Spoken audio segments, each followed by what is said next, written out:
Queensland has claimed back-to-back Origin titles. Yep, after they hammered the Blues 32-6 at Suncorp Stadium last night, the Cauldron. And it's got Blues fans asking, how did it all go so wrong? Let's bring in Blues legend, an upset one, Benny Elias in Brisbane. How are you, my friend? Not the result you would have hoped. What happened here? Look, everything just seemed to go wrong for New South Wales from the get-go. You know, Tom Trbojevic getting injured so early was a real disaster.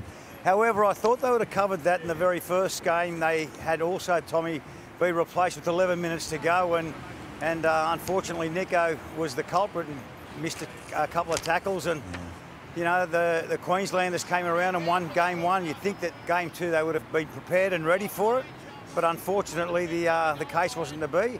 And the Queenslanders just absolutely smashed us. Yeah, there were so many wasted opportunities by the Blues. We could have had 3-4 tries there.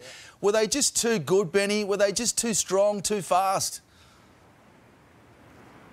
Yeah, well, you've got to give credit where it's due, and they were very, very complete in every area of the game, from number one right through to their bench. And their coach were very, very impressive. They just seemed to know when to replace the right player.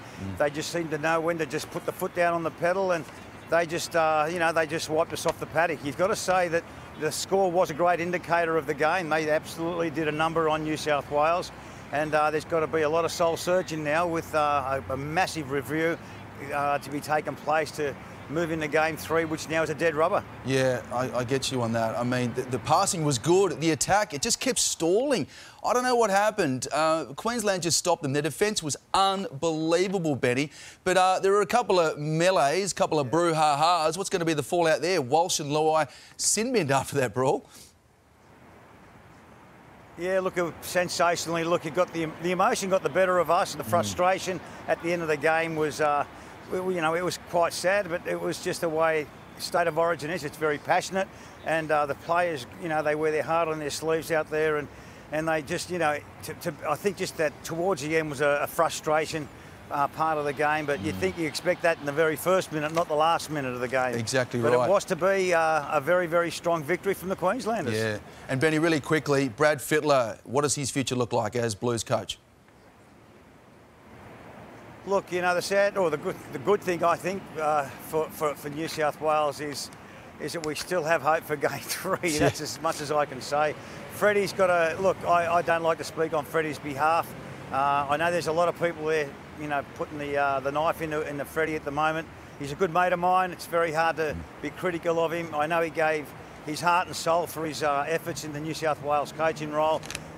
It's tough stuff, but look, it's got to be a real intense review now from the New South Wales team, and I think the outcome will be, not surprising. Yeah, indeed. Yeah, let's get our arms around him. I want to get my arms around you, Benny, give you a big cuddle, give you a big hug. If I was there, I would, my friend, but hey, it's tough, I know. Thanks for being with us. It's been real tough, mate, I've got to tell you. Surrounded by all these Queenslanders, it's tough. Go and have a 4X. Good on you, Benny. Thank you, mate. It's so hard. It's so hard. Now to Queensland's State of Origin glory. It's hard to say that as a Blues fan, but the Maroons crushing the Blues. Hopes of salvaging the series with an emphatic 32-6 victory in front of a packed Suncorp Stadium, the Cauldron.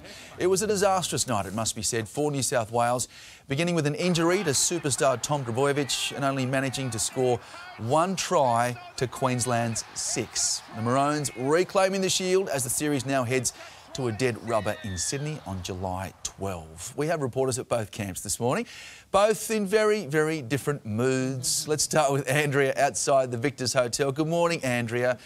Good to see you. How are you and the Maroons feeling? Amazing, Alex. What a day to wake up for Queensland. I tell you what, it's been a good night when you see more players getting home around 4:30 than you do emerging. We are currently on Maroon Stalk. We're waiting for someone to emerge. We are playing a bit of cat and mouse with Lindsay Collins at the moment, hoping he can come join in the celebrations with us, because 32-6, everything moved from the Cauldron up to Caxton Street. It was on fire last night. So now we've got the series cleaned up. We want the clean sweep. That will come down to Sydney, of course. Not much work getting done in the city of Brisbane this morning after that amazing win. Well done, I've got to say. But let's turn to the Blues camp and Nine Sports reporter Emma Lawrence. Emma, good morning to you. Not so good though, but where to now for Brad Fittler's men?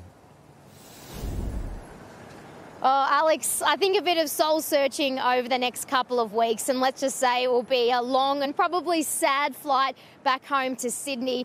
Tom Trbojevic was the first to leave the team hotel. He's been rushed back on an earlier flight to get scans on that injured pec, which obviously has huge ramifications for Manly's season as well. But for the Blues in Game 3, they'll be without Trbojevic. Add that on top of no Latrell Mitchell, no Nathan Cleary, no Api Coruscant. So all of a sudden, this task of salvaging some pride becomes a really monumental task, really, despite the fact they'll be at home at a core stadium in front of all their fans. But like we always do in New South Wales, we are backing the Blues. We're right behind them. And you know what, Alex? We'll be back bigger, better and stronger next year. I'm very confident about that. Yes, Emma. I like that optimism. Well done, you. Thank you so much. Yeah, bring on July 12th. See you soon. Thank you.